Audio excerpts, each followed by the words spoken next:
Yan, good morning sa inyong lahat mga kababayan. So, update ko lamang po kayo sa ating simbahan ngayon. So, magkano na nga ba ang nagastos sa ating simbahan, no? So, yun po ang tatalakayin natin sa video na ito ngayon mga kababayan, at panoorin niyo po hanggang sa dulo. So, tara, let's go!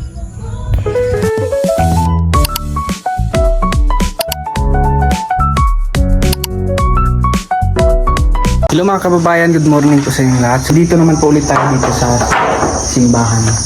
So update ko lang po kayo. So nandito na po yung mga kahoy mga kababayan. So meron pa po doon sa baba. So bali ito yung ano mga kababayan, yung binigay natin na 3,000. Yun. Saira! Yan. So, yan po yung operator ng Chincho mga kababayan. So may nakiusap kasi siya na yung 1,000 pang ano daw doon sa kanyang Chincho na muntik na po kasi nabundol ng ano. So yun naman po yun yung magle-labor ng ano, maghakot ng mga kahoy, no. 3,000 yun yung pangbayad dito kasi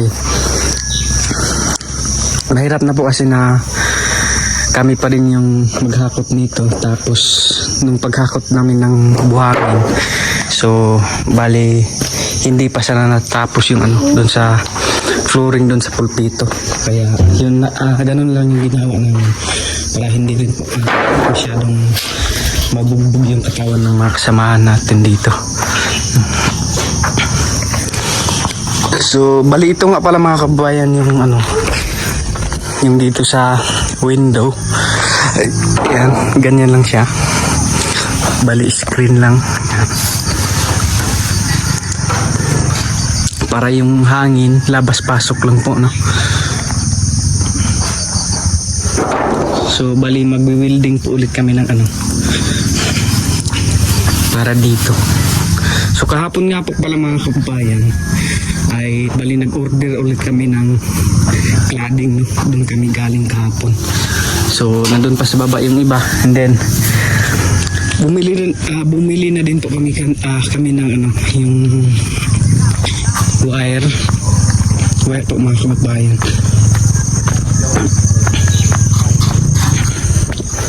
Matag-amanan niya.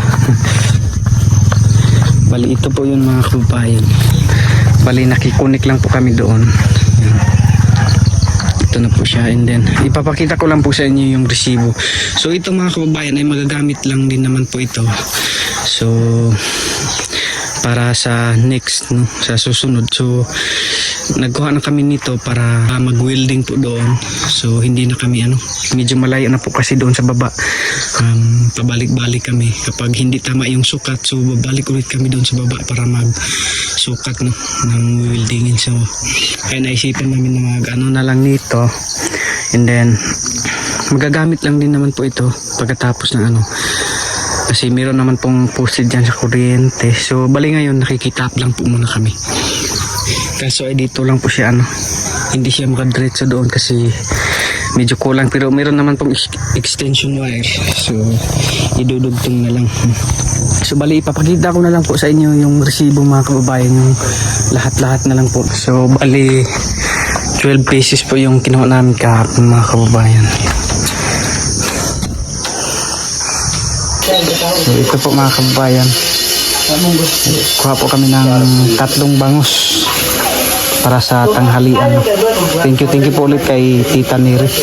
So ito po, titingnan natin kung magkano yung price. 250 po yung kilo. Yes. 348. 348 po. So yan po mga kababayan, nandito na po yung isda. And then bumili na rin po ako ng ano mga kababayan, yung pitsay para pang sahog po dito. Para kahit paano may gulay din po.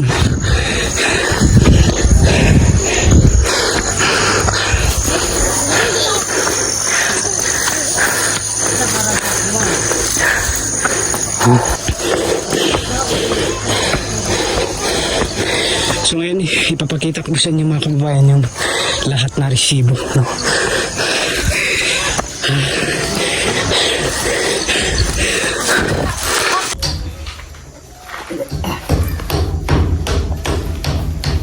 yan po mga kababayan, ipapakita ko lamang po sa inyo yung mga resibo, no?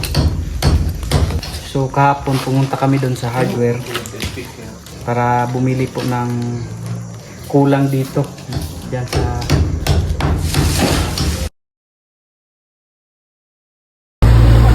so yan po mga kababayan, nandito na po kami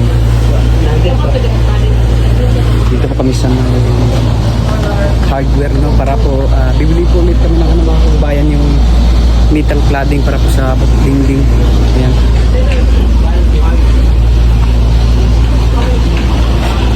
Yan, so ito na po mga kababayan, pinarga lang na ano. So ito po yung gagawin naming ano, pintuan.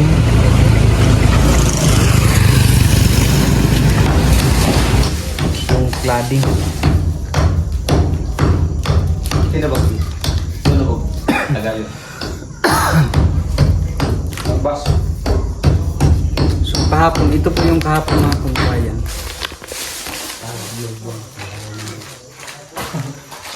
So yung resibo nung nakaraan, ilagay ko lamang po dyan sa screen mga kababayan. Yan, makikita niyo po.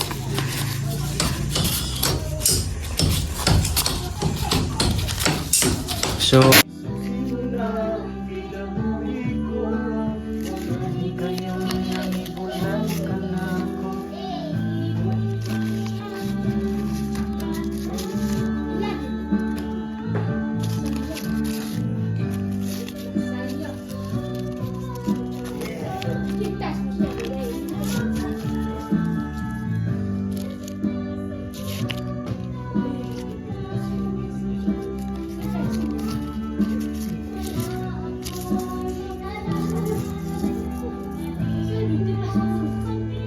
So mga kababayan, bali ito po yung nakuha namin na ano, total 1.6 dito po sa ano, sa gasolina, no, bali 18 liters po yung nakuha namin sa pag bagas po ng motor, sa paghakot lang po namin ng mga materialis, no, dun sa mga simento, hollow blocks, buhangin. So dalawa po kasing motor yung ano namin mga kababayan, yung ginamit sa paghakot, no? Kaya ngayon dito babayaran po namin yun. Yan. Tindira siya. Yan ang tindira siya. Minus.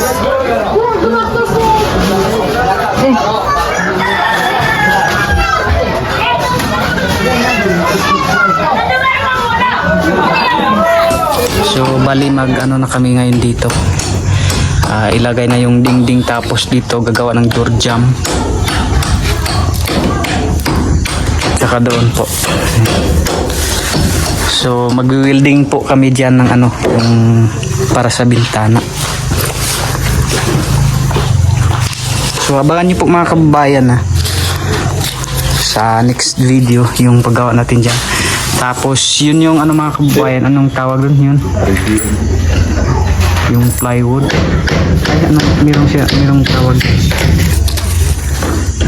Ano ang tawag doon? Oh, marine plywood. So yun yung gagawin namin ano mga kababayan, yung pintuan.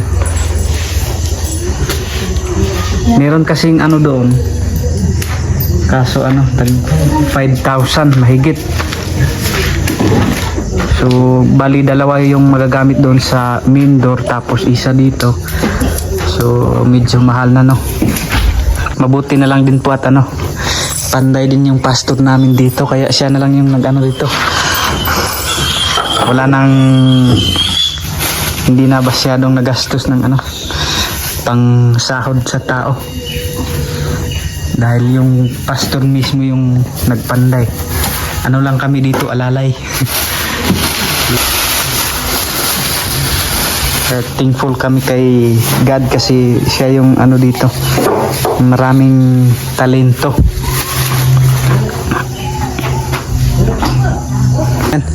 Papakita ko lamang po sa inyo yung view mga kababayan, oh. Yan.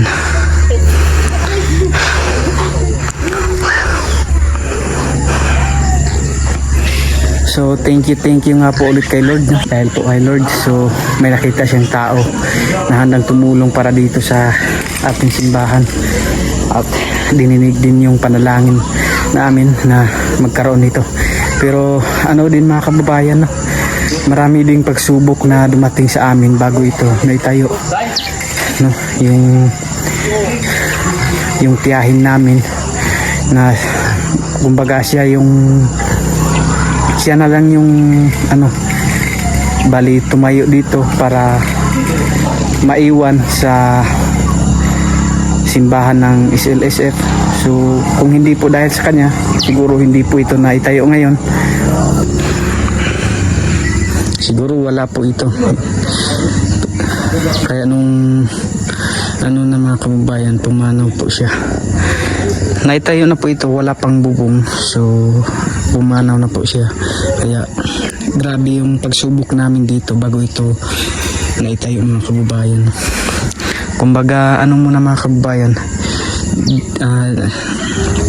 dinaan muna kami ni Lord sa mga anong tawag doon, yung mga pagsubok. So mga kababayan ay meron lang po akong sasagutin, no, sa mga nagtatanong po doon kung bakit daw dito itinayo yung simbahan. Meron naman daw po doon sa malapit. Ang sagot ko lamang po dyan ay wala na po kasing mapagtayuan doon, so masyado na pong dikit-dikit yung bahay, tapos wala din pong area or lote yung sa simbahan namin. So mabuti na lang po at yun nga, may ginamit din po ang Panginoon para magkaroon ng mapagtayuan ng simbahan. So may nag-donate po nito mga kababayan, no? Bali itong simbahan, yung lote na to, may nag-donate po, no? Dinonate lang po ito sa kasamahan lang din po namin na na doon po sa SLSF. So thank you po, no, sa nag-donate nito para mapagpatayuan ng simbahan. Kasi nung una mga kababayan ay nandun lang po kami sa bahay, no. Yun nga inaantay namin. Yun yung sinasabi ko kanina na marami mo na yung pagsubok na dumating sa amin bago na itayo yung simbahan na to. Kaya thank you po kay Lord, no, dahil sa kanyang kumbaga pagkatapos ng mga pagsubok, so yun, dumating yung mga hiniling namin. So yun, dumating na yung mga tama yung kasabihan doon sa Biblia na pagkatapos ng mga pagsubok, no, iiyak ka muna, pero doon sa hulihan ay yung mga kababayan, yung happy ka na, no, dahil sa nalampasan mo yung mga pagsubok na dumating sa iyong buhay. Kaya thank you po kay Lord na dininig niya yung mga panalangin namin.